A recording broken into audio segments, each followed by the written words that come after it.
All right, ladies and gentlemen, welcome to another episode of the Irrational Confidence Podcast. We're talking college football, and it is finally here. We are finally to the national championship game, the Natty, as some fans like to call it. I'm joined by my co-host, the man that found out he couldn't wear his glasses on the football field because it's a contact sport. Fresh, how you doing, buddy? Haps doing good. Kind of sad that we're down. We just had a semifinal play last week. We're down to the championship game, but you know what? With the transfer portal and nonsense, football will never end. There's always something to talk about. But let's take a look back at our semifinal action we had this past week and maybe peek ahead at the national championship. Yeah, it's a crazy time to be alive here. You take a look at the two national title games. We had one amazing game. We'll start off with that one. The Miami Hurricanes holding on for dear life to win the Fiesta Bowl, which still should be sponsored by Tostitos, beating Ole Miss, running the lane train saga to a close, closing the book on that. Good job by Miami to win that football game. But I still gotta give a lot of credit to Ole Miss. They never quit. They never quit. No, Ole Miss came out there. Trinidad Chambliss was able to run around, make some throws. He just didn't have enough magic like he had versus Georgia. There was a moment though, like they were going toe to toe, and it's not just us, but Carson Beck in his entire career has had moments where things can spiral out of control. And then when there's a tipped interception, and at that point, I was texting two of my other friends. I'm like, look, they get the ball back. The next three plays, he's going to force stuff, and things are the field's going to shrink. He had an incomplete pass, and then a sack on the next drive. And I thought that was basically him spiraling. Like he's gonna start forcing stuff. It's gonna start getting ugly, and Ole Miss had their chance. And then we saw some growth from Carson Beck, and I got to give the guy his due when it happens. Because then he started Right. making some big boy throws. He didn't try to overdo it. Yes, yeah, some Tony and the rest of that and Fletcher, they had players who were making plays for him. But even then, he still had some incomplete passes. But he didn't try to force the thing, and that's where he gets in trouble. And if you look back, they showed the stat up during the game. He had 14 touchdowns and 9 picks, I think, in the first 6 or 7 games of the season. And a lot of those were just uneasy, getting a little happy feet, not getting in the groove. A lot of stuff we saw last year at Georgia. But him to be able to settle himself in that massive stage with it all on the line, it could have spiraled, but he kept himself composed. Players made plays, and he was able to prevail. And then, appropriately enough, runs in the game-winning touchdown. It it's a he's in the right spot where he needs to be. I will not say he should still be at Georgia. He's at Miami. He's where he's supposed to be, and he has taken advantage of the opportunity. And he has found ways to have a redemption from a playing perspective. I know there's a lot of the storylines out there like he was beat up at Georgia. And that's all a bunch of hogwash. But the redemption of being injured and then having to come back and revive your career, because if we look back, last year was a mess. There were some real bad games, especially at Ole Miss. Hurts his elbow there at halftime of that championship game. He comes in to make the handoff in overtime, but you kind of feel, is he going to go to the NFL? Is the stock really completely falling off? Having to come back for that surgery. Where's he going to get drafted? Is he going to be healthy enough to, go through the combine? He gets an offer to 4.2 plus, 4.5 you're being asked $1 billion NIL from Miami. Goes down there, gets surgery, rehabs his butt. And he's where he's at right now. And that's a major testament to his work ethic to get back there. It's a major testament to the Miami, coaching staff and the strength staff to get him there as well. But he is where he is. And it's also, you start seeing players make plays. Like Malachi Tony's made some plays all year, but he had that one catch that was absolutely fantastic. This Hurricane team showed up. They stemmed the tide. They stemmed the wave of Ole Miss. They were, they're playing on their emotional, high, and they fought through. It was surprising though. Obviously, Mesdor had a little injury, but Bain Jr. was getting held all night. But two of them never got home on the quarterback. They weren't as disruptive as we thought they were going to be. But the defense on the back end for Miami made enough plays to get off the field. Tip to hat to Mario Cristobal as well. He had a lot of buts at Oregon and a lot of buts, but his 4-year run, he has got them where they need to be. And, they basically get a home playoff game, home national championship game, practicing everything in their home park, their home practice facility. So it's cool. The U being back is good for college football.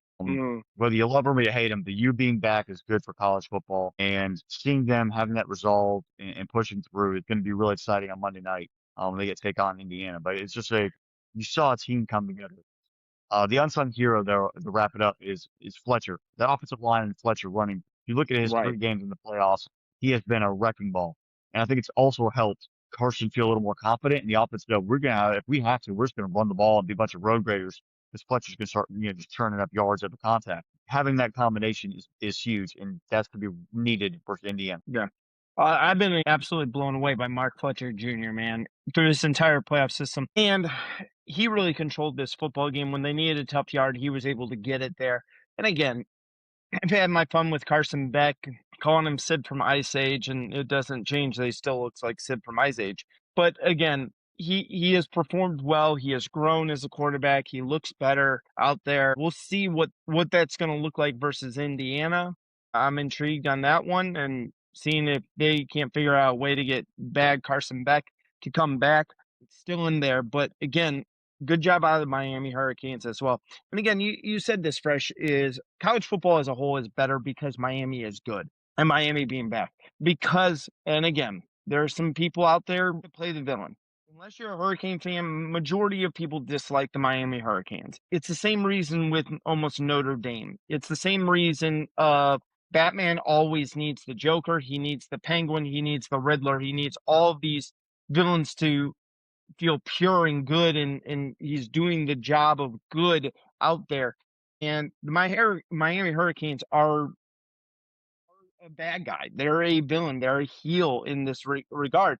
People love to hate them, and that's a good thing for the Miami fans because they build on that hatred. You hate us, we're going to be even louder. We're going to be brasher. We're going to celebrate more when we win, and then it just makes the other side hate them even more, cheer even harder when they fall and lose, which makes them. It's just a never-ending cycle there, and with the Hurricanes being back in college football, I just think it's a good thing, and I hope that it continues. I hope this isn't a 1 year.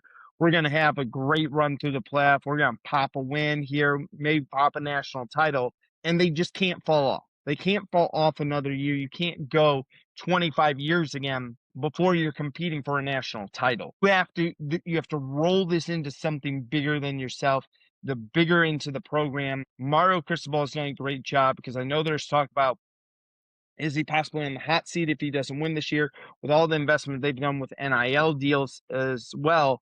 Again, this has got to be amazing for him. It's got to be amazing for the players that have kind of stuck around there. And again, for the Miami Hurricane fans, you're going to see a lot more of that orange and green and that U all over the country here in the growing days because that is a national brand. It's just been dormant for 20 plus years. Yeah, I mean, it's been stuck like, Austin Powers against D-Ice, the beginning of Austin Powers. They've held them in, prepared for, break when needed, defrosting, and they're finally back. It's going to be interesting to see. We'll have a whole preview episode, but I'm just speculating now. The game is in their own stadium. How many Miami fans can afford to be there?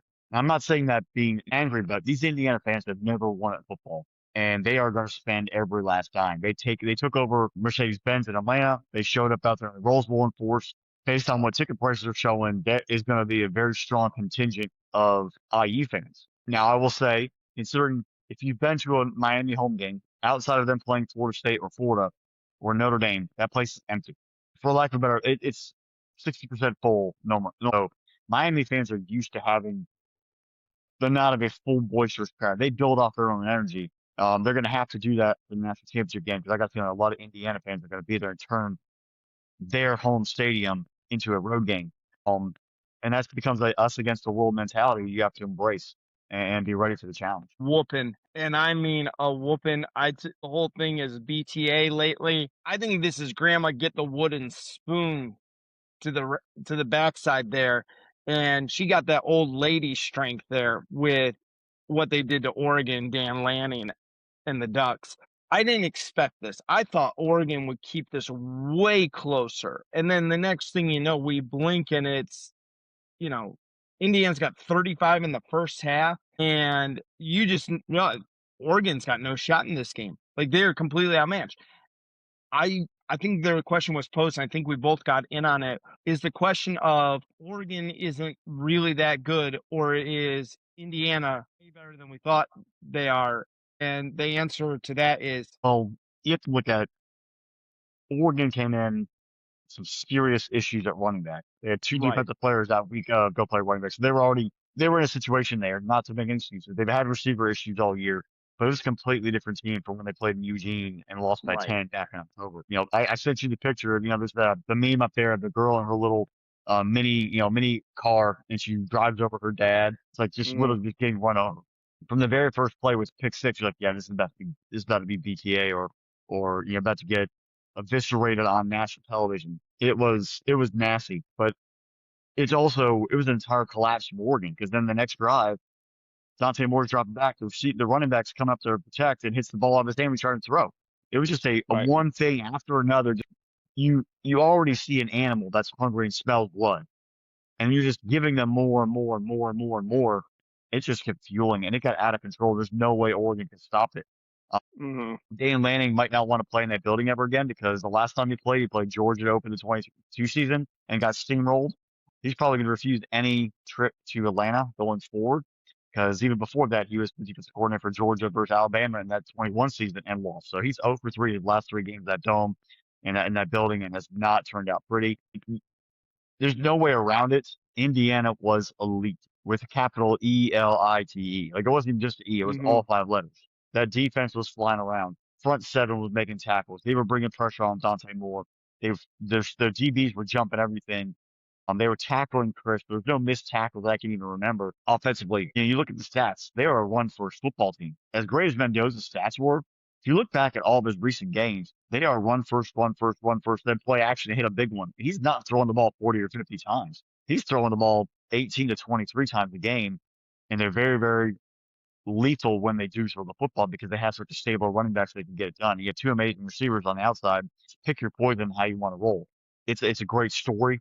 Carson Natty is that dude is a maniacal joker. Mhm. He knows his team is elite. He knows he's about to go put something down. It kind of reminds me of the Nick Sabans early on. It reminds me of there's a couple of games in Kirby Smart's era where I remember. One was the TCU national championship game. He's like, "We're about to eat. We're gonna hunt tonight." And then him walking into to Neyland a couple in 2020 when they put the BTAs in the balls. You just have a look in your coach's eye. You're like, he knows his team is ridiculously good, and he knows even by watching film they are vastly superior, and he's about to just let the dogs hunt. That's where this championship game is going to be so much fun because you have two teams who are extremely hungry and have a lot of talent and a lot of athletes on the defensive line that are going to be able to get after each other's quarterbacks. There was no way Oregon can compare. That front seven for Oregon, it didn't matter. As great as the linebackers, defensive linemen can be, they were non-existent in that game. And it was already 7-0, and then you have another turnover. The offense is up against it. You sort of see the white flag being waved midway through the first quarter because a 21-0. You had to play perfect, and that defense is great. They were over Texas Tech. They were able to stem tide and play decent ball, but in this game, it was man versus boys. What's Ignaty's done there? He's gotten the players. You got to get more through the portal, and it's been a big deal about the average age of this football team is 23 years old. The youngest team in the NFL average wise is the Green Bay Packers at 25. 25. He basically has a professional football team out there. And he's going out there and getting three-star players who out of high school, getting a couple of years, they mature, they develop, and now in reality, they're 4 and 5-star players in the portal coming in there. He's getting guys who are cerebral, ready to play. And maybe it is a little about the NIL money. They have a lot to throw it around, but he's getting dudes who want to fit in the system and play for each other.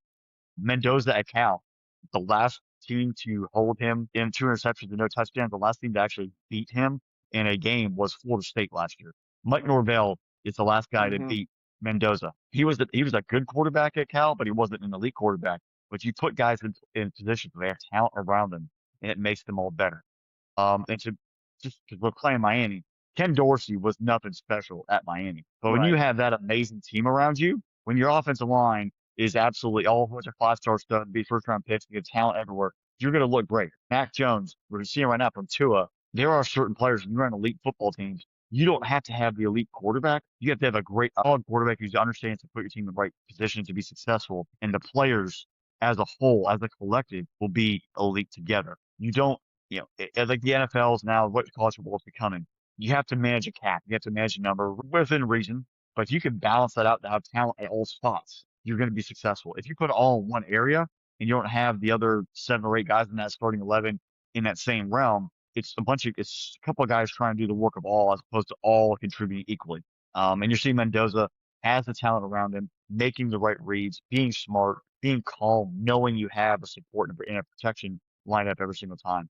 But all in all, major props to Indiana. Whether win, lose, or draw on Monday night, what you have accomplished is absolutely tremendous. And someone else put it out there. We had all played college football years growing up, and we always want to be our number one. You play as your favorite team, but then you also pick Right. some random school. Usually, like Indiana was actually a lot of or Iowa State or Kansas, a proverbial team that's just terrible. And you are now in Hmm. control. Put on easy mode, light up the scoreboard, and win a national championship. That is literally what the Hoosiers are trying to do. They have put it on All American or Heisman or whatever mode they have, but they have taken someone and literally risen from the ashes like a phoenix. Now, I had my doubts prior and last year and even early this year, like what team we're going to get.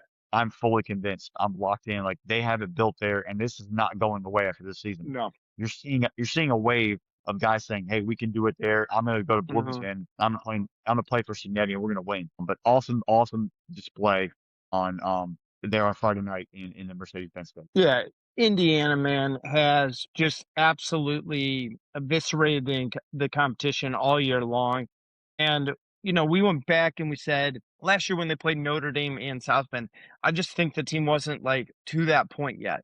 Like they had overachieved last year. And now, like with the power of hindsight, you look back and go, maybe that loss in South Bend was a really good thing because they understood, like, yeah, we play in the Big Ten, we play exactly what we need to know. We go up against Ohio State, we lose in Columbus in a tough matchup game. And then they go into South Bend, and I don't kn I don't think they played bad in that game. I just didn't think they knew how to win in that game. And it was something that came out of that loss that kind of bridge for the 2025 season. I saw someone on Twitter, and again, this is one of the dumbest takes I've ever seen. But someone's like, well, if you take away, X, Y, and Z, Indiana did it this way, and they get, do you know what? Guys they got, school could have done this. Like any school could have gotten the guys they got out of the portal. They weren't a bunch of 4 or 5 star, like top of the line, frontline guys that everyone was just climbing all over themselves. Oh, I gotta get, Mendoza. I gotta get this guy. I gotta get this guy. Yeah, I guarantee you there are other schools out there that wanted those guys. But Signetti and what the Hoosiers have done, a collection of talent and what it does take to win in college football in this day and age, because that's the thing that other people need to start kind of getting their mindset. And I know we've mentioned this a little bit before, but we are in a different age of college football than we were 5 years ago. 5 years ago, we were not in the NIL transfer portal era. It's a different age. You kind of have to compartmentalize in your brain. Like the BCF era was one part of this is the one part of college football. Then you move to the 14 playoff. This is another part of college football. And then we go maybe 2 years of the 14 playoff, and now these two 12-team playoffs. We are now in the NIL transfer portal era. And I look at this and go, a lot of people out there are looking at Indiana with the mindset of the old eras and say, well, really aren't would they beat, no, they listen, they beat Alabama by 5 touchdowns. Listen, this one right here was the Undertaker taking Mankind at King of the Ring and throwing him off the Hell in the Cell, and Jim Ross screaming, "It's the damn match." But someone, for the love of God, please stop the damn match. That's what was happening to Oregon. And the fact to find any way that you're out there to try to discount what the Hoosiers are doing is just idiotic, in my opinion, because you can't look at people and go, oh, such and such. I go, man, sit back and go, this is an amazing story. It's an amazing team. They've put all of the right pieces in place. And it was a school that everyone thought was an afterthought in the Big Ten. They were considered a bottom feeder of the Big Ten. And The all of a sudden, bottom feeder of college college football, even. football. The second most before Right. he arrived, they had the most losses of all time. Like it's not even just a bottom feeder of a conference. It was the worst Power 4 or 5 league team in existence. That's what even makes it much more impressive. It's like they had like, oh, we had a good run in the 80s or the the late 70s. This is their Camelot. because they hadn't been anything before. I would even say this is no matter what happens on Monday, it doesn't matter in my opinion. Nothing matters anymore with this. It is one of the I will put this up as one of the most impressive seasons and one of the I will say it is the most impressive turnaround in college football. No matter what It is. happens. It is. And Now, the there's one no thing, argument against that. this is also going to bring a close to something that the COVID years are going to be done. Carson Beck is going, this is his 7th year of college football. And these guys who were all playing in 6 and 7 years because of you have a medical red shirt or you have this or that, the Mhm. free transfers, the COVID year. Now this 25 season is going to put an end to that COVID season. So Mhm. now you're going to start seeing guys in that real traditional 5-year window outside of injury playing. So the age gap's going to drop a little bit. But one thing, NIL to NIL, guys are getting Mhm. paid, wherever they have to get back to transfer, or you get one transfer. And then you get one transfer in that time period, and you get a graduate transfer. Because right now, every single year playing free agency and keeping players is what Right. is, it potentially could kill the sport because the one thing about college football, if you were there for 3 years, your loyalty, and that was your guy. Like you were there 3 to 5 years on a campus making things happen. Every single year, basically being a free agent. They don't even have 1 year contract free agency in the NFL. You sign a 2 year, 3 year, 5 year contract unless you get released. So here, the players have full control of their livelihood, their destination. In the NFL, the teams actually have more control over them once they sign their contract. So that is where parameters have to be changed, and we'll see some of that go forward. If the NCAA is obviously not going to enforce it, there has to be a commission of college football. So until that gets done, we're going to start seeing chaos, and we're going to see seeing teams like this that are going to go out there and just do what they have to do. I'm going to go on a 1 year basis. 60% of that locker room is going to be brand new every year. Show up and get it done with one mission of winning a conference championship and then winning a national championship. It's going to be a tough pill to swallow for a lot of fan bases who want the loyalty or having to remember who's on my team. Because right now you're in that 2 week window through the 16th of January. And it's a one-time portal window, but we've already seen guys commit in air quotes and then decommit and then commit somewhere else within a 24-hour period. Like, why the heck did you even commit in the first place other than drive your price up? So something of that will change of where you can go, how many times you can leave. But that's where you're starting to see a lot of this experience being spread among the country is guys have extra years of eligibility and they have the ability to transfer when they want to. It's paid off. It's brought a lot of parity to college football. Will there be a little bit restrained back of that? Yes. But right now, enjoy it. But understand every year is going to be completely different. You just have to accept it and move forward. Right. And it's the NCAA's fault. We're at this point because the NCAA, it's their fault. Because They refuse to govern. right, they refuse to govern, but they also, for so many years, ran such an antiquated system with their perceived like student athletes. And the kids getting suspended for, it's in the summertime as signing, I autograph a couple of helmets and someone pays me $300. Like we Yeah. say that Todd Gurley, now, AJ Green. and that's Todd Gurley and AJ laughable. Green both lost out on stats that could have been all-time players because of a $1,000 autograph sign for 20 people. We got guys getting 4.5, 6.2, buying Lamborghinis. You're like, what the hell is going on? Go back to even the Ohio State tattoo scandal that went on with that one, is that I was listening to one of the guys, and I'm trying to remember which one of the players it was, and he was saying like how Mike Adams he's the defensive back there, and he was saying like he'd with his scholarship and with like the per diem or whatever he has, he had he didn't have two pennies to rub together.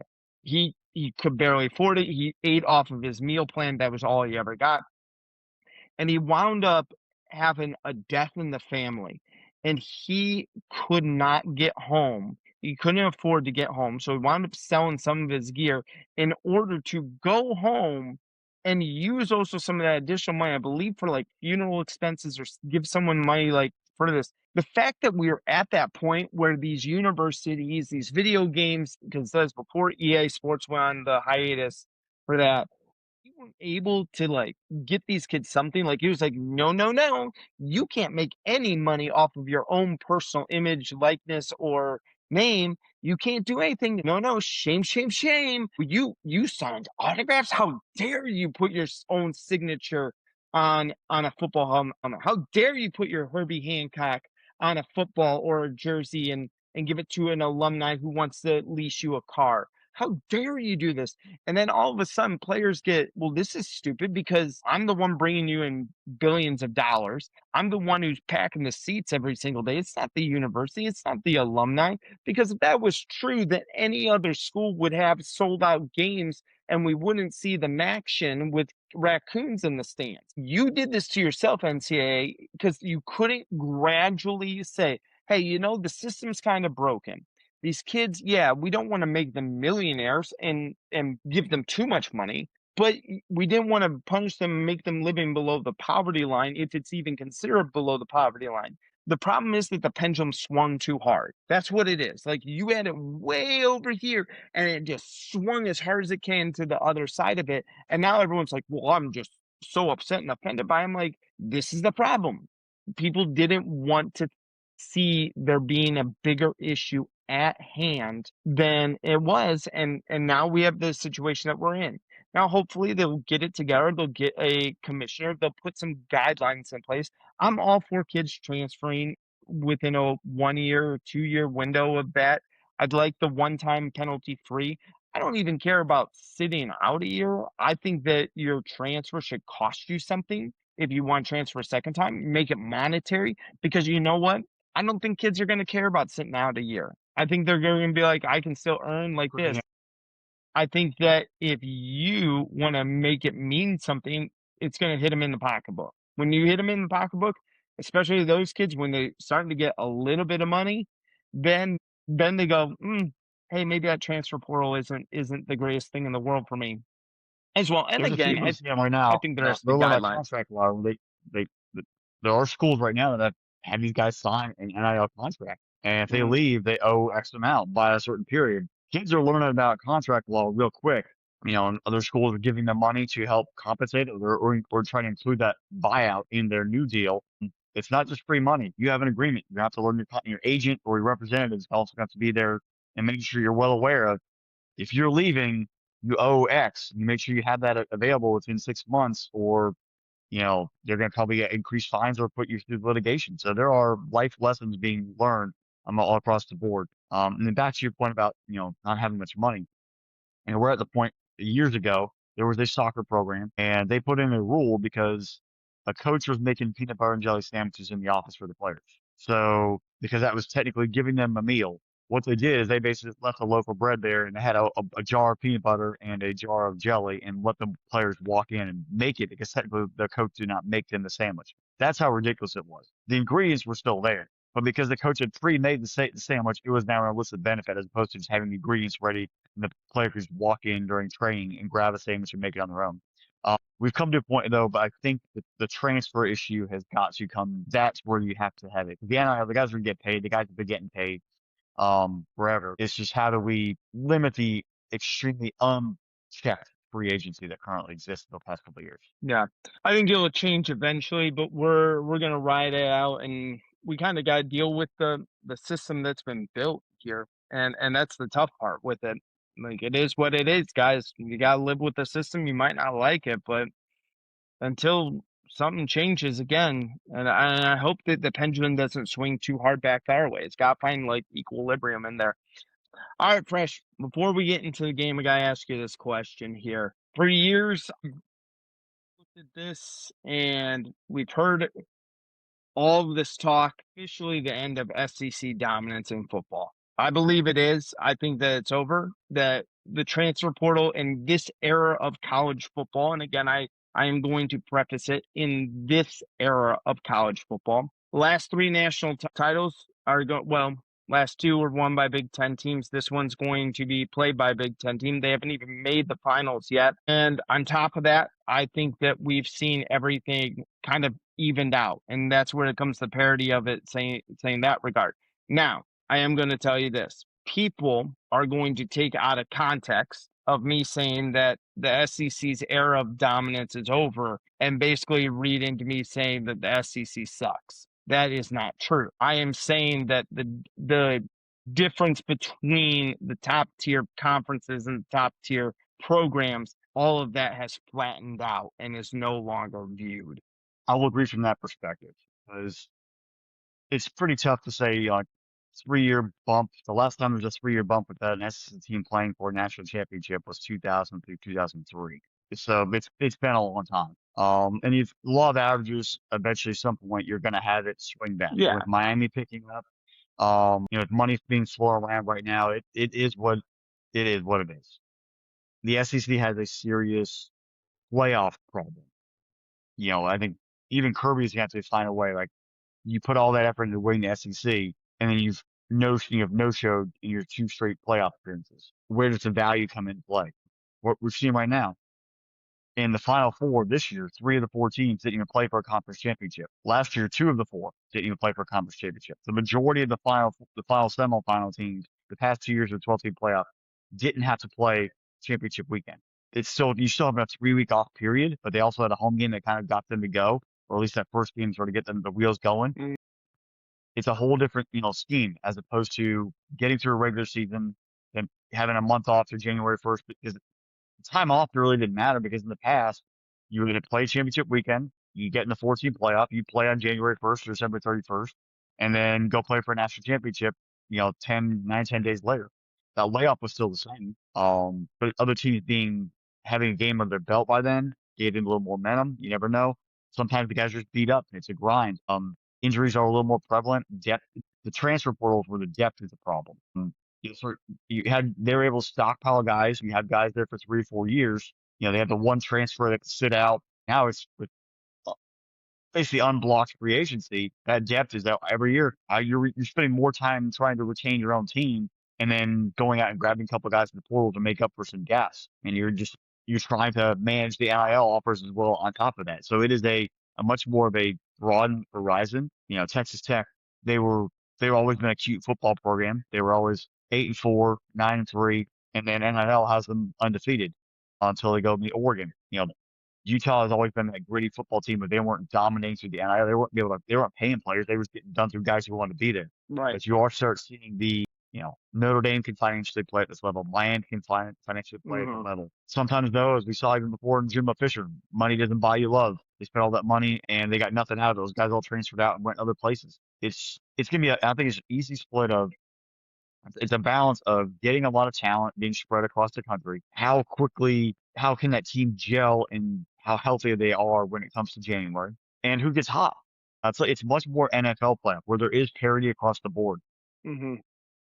and you have multiple teams who can compete. And any given Sunday mentality comes into play of how can I get my team hot? Who's playing at a great level? Everyone's going to have injury concerns of some sort because it's just the grind of a season anyway. But who has enough guys ready to play at a high level when it matters down the stretch? The days of the newspaper where you play your 11-game regular season, the papers voted a guy, that's obviously archaic now. But you only had to play one game on New Year's Day, and if you were deemed a national champion or not.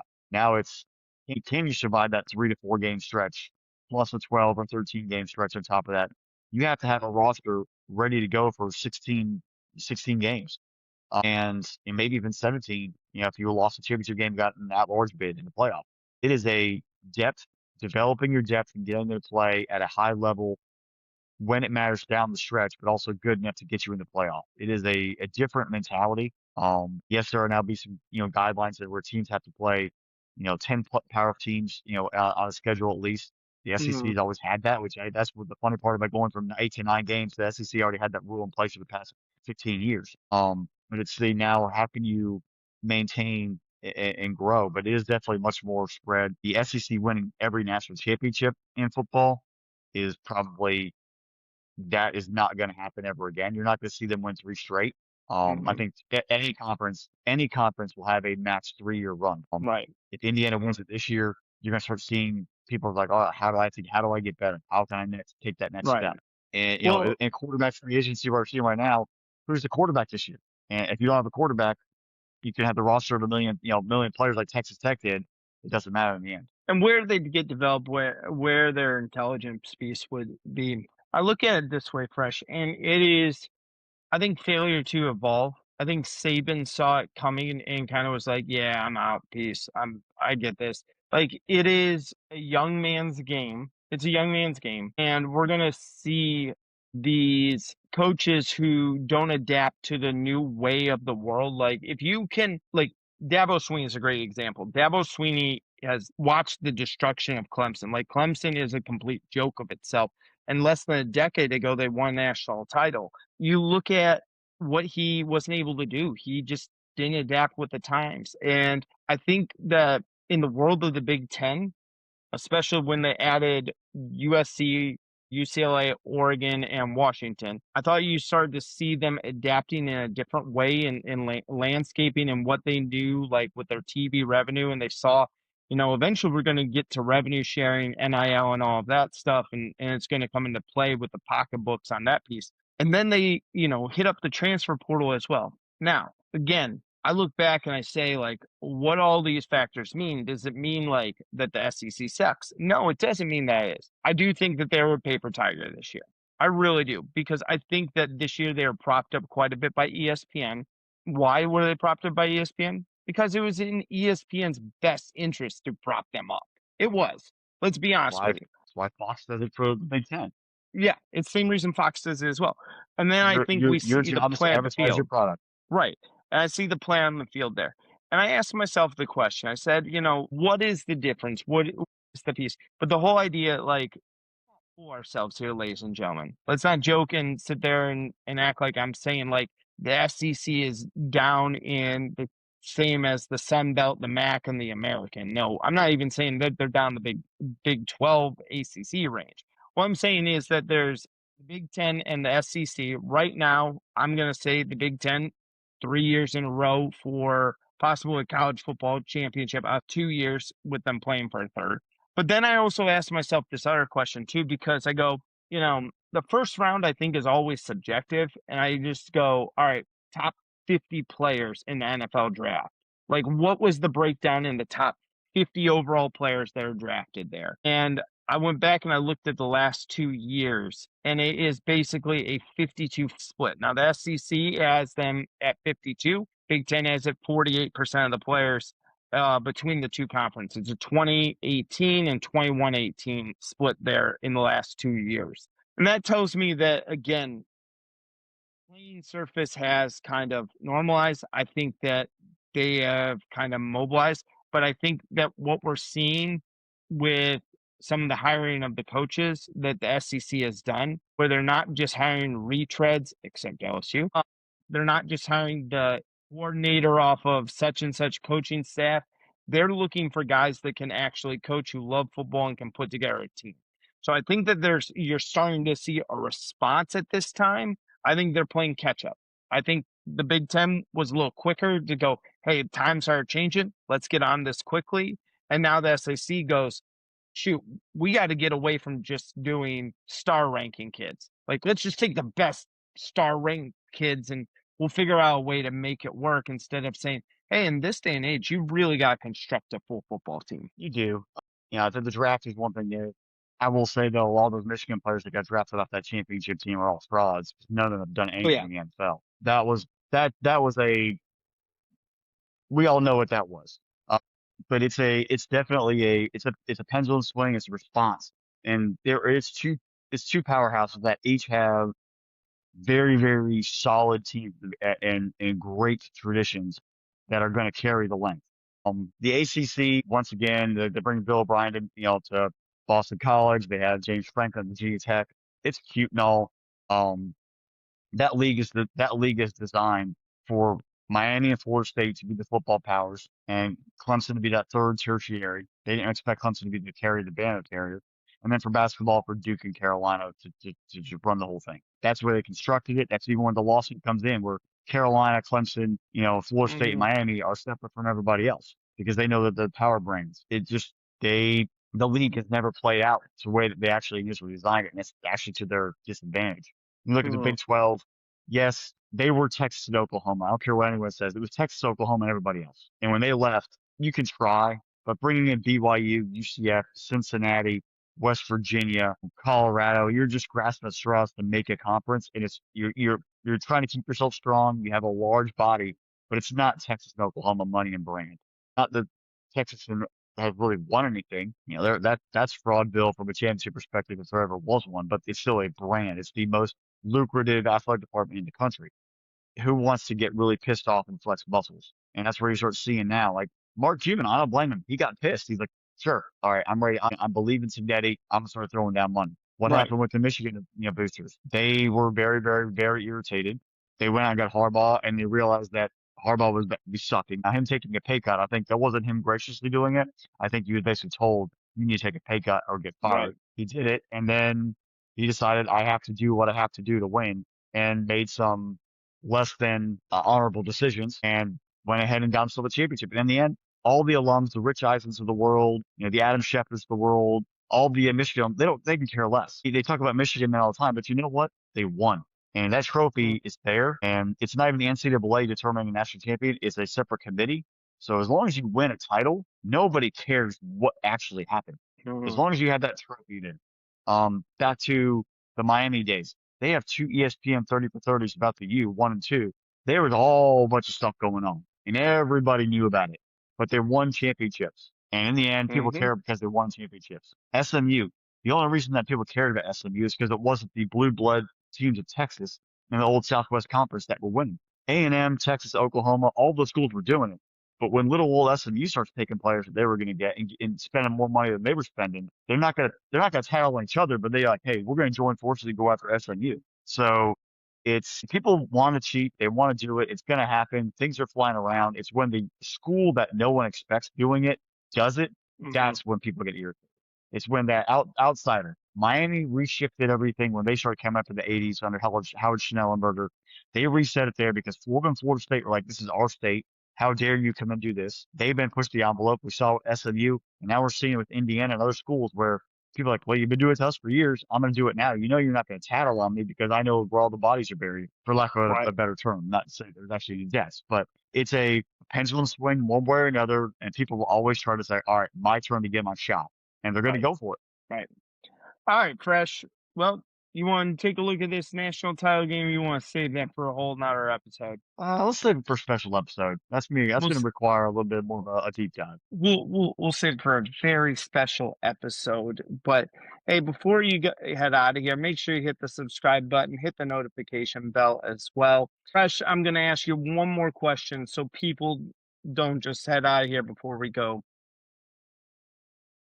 25 college football season has been one of the most remarkable college football seasons of all time. And I'm going to say it is the greatest college football season of all time. I am going to answer this question here but with you, but I'm going to let you go first. What is your favorite memory from this college football season, but it can no way, shape, or form involve the Georgia Bulldogs? You must choose a memory from, and I will do the same, but mine cannot involve the Ohio State Buckeyes. Okay, because it's too easy to pick a memory from your absolute favorite team and as well. So I was thinking about this the other day when I was driving home from work. I was like, after the course of this entire season, what was my absolute favorite memory of this season? And I really spent a long time thinking about this one. Right off the top of my head, I would have to say the Mendoza game-winning touchdown pass to beat Penn State. That was up And there. here's why. This is why. Because at that point, it was a complete shift of the paradigm. We came out of the regular season with Penn State having a quote unquote loaded team. Everyone's top five, have a national champion. You had that team that completely just the bottom has fallen out.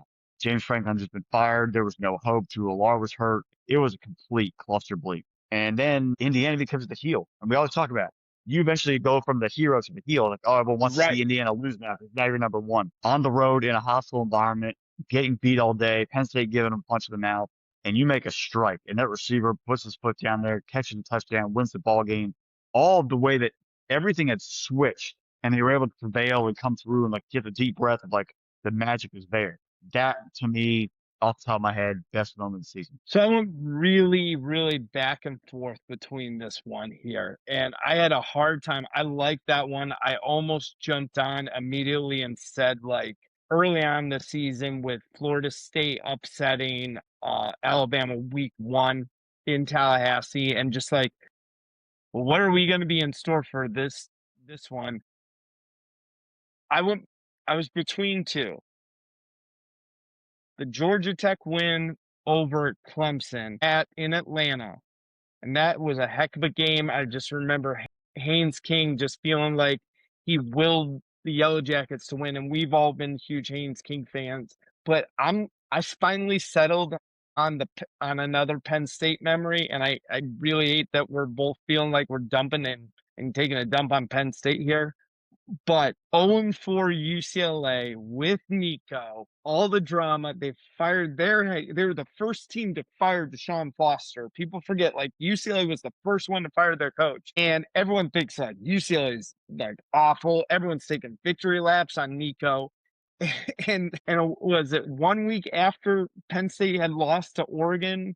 And you thought like they had played instant classic. They're going across country to get right game. UCLA sucks. And all of a sudden UCLA beats them and we just go, oh, things could get really bad in Happy Valley. Like this could be really, really bad. And that 3-game stretch for the Nittany Lions, I think that was my biggest takeaway out of the whole year. And there are so many that came flooding back to my mind. My second one was the Utah or the BYU Texas Tech when game day was in town. At that point, I started believing in Texas Tech and them being good because the vibes were there. It was 11 a.m. It was early morning kickoff. Game day's in town, and they just came out and steamrolled BYU. I was like, all right, they're not just beating teams. They rose to the challenge. Yes, it was a home game. It wasn't like they were on the Provo, but it's like, all right, they are fully locked in. And this is not your normal Texas Tech team that's just going to find a way to clunk it up. They're legit. So that was a cool, there was definitely a vibe change from my perspective for the Red Raiders after that game. Yeah. And I'll throw another BYU game out there. The Holy War this year, Utah BYU to the wire. That was one of those, because again, it's a low-key rivalry game that not a lot of people like think. I'll even toss in Cyhawk was great this year. Well, I mean, these rivalry games is where I don't care how many stars you have, you guys show up in the regional matchups where outside of, Iowa State means a lot to people in that state. BYU, Utah means that a little bit in that state. Just as a highlight of the Iron Bowl is, every single state has that game. That's why like the Battle of the Wilderness between Montana and Montana State. Yeah, it's FCS, but your entire season, your entire year, whatever side of the rivalry on, what matters. And as great as Carolina Duke is for college basketball, that one you get 2, potentially 3 games to play because you might get a conference tournament matchup as well. In football, it's that one game. Right. And that's why it's that you have a Saturday in the fall at one. It's not like I get a home and home, one game's at our place, one game's at your place, I get payback. It's that one time. And the entire state is locked in. As bad as Cal Stanford, a bunch of crazy nerds, that game is legendary. They both could be 0-11 and you play that game, whoever wins Cal Stanford, it matters. It's just that those kind of games, they just drive people the records don't matter. It's a one-time shot for 365. If you haven't won that rivalry game in a long time, it stings and just carries with you. And when you finally break through, you've earned that bragging for a while. Yeah. Yeah, it's been such a wild year. Like I really think maybe at the end after this is all over, we'll do a 2025 like I don't know, wrap up award type of show. We'll have to come up with something I here. like that. Make it an award show. But like something goofy where it's like, quarterback name after an animal, and we'll give it to Bear Bachmeyer. Something crazy like that. But it's been a wild year, man. I can't believe we're finally to this national title game. It's going to be a great one, and it's been an amazing season. So I've loved it, and I know you have too. And again, we're looking at 2020, just going. This has just been one of those years that it will go down living infamy because I will never forget this season. It's been a fun one. Obviously, neither of us have the way it wanted to end for our school, but can't win every single year. Rally, keep fighting, improve, and move forward. Indiana, Miami. I'm looking forward to previewing that game our next time out. It should be another fun game down there in Miami Gardens. All right, folks. Well, hey, you've been listening to another episode of the Irrational Competence Podcast. Make sure you check us out. Hit the subscribe button, hit the notification bell, get notified every single time we drop a new episode. Don't worry, we're not going anywhere as the college football season comes to a close. We will have more content for you. We're going to the NFL playoffs. After NFL, we'll start working on our draft material. Make sure you're checking out Spinable Sports. I'm sure the minute the Super Bowl is over, or maybe even before, if you're a mock draft person, Fresh will put out probably almost like a weekly mock draft. So make sure you check those out there. Might have some player breakdowns, and culminating in our full first round mock draft that we're joined by a couple of special guests that we draft the entire first round. It's going to be a blast. So make sure you're locked in. Hit the subscribe button there and make sure you're in with us for the full road. Special thanks to our producer, Drew. Without him, none of this is possible. Make sure you're checking out SpinableSports.com because the Irrational Confidence podcast is part of SpinableSports.com. Fresh, that's all I got for this week. It's here. It's time to hoist a trophy. We'll do it then. Hit us up, everyone, spinablesports.com, at IR Confidence Pod on Twitter/X, at Spinable Sports. We'll talk to y'all there. Spread the word. Spinable Sports YouTube channel. Looking forward to our national championship preview episode coming your way. Until next time, talk to y'all later. Bye, y'all.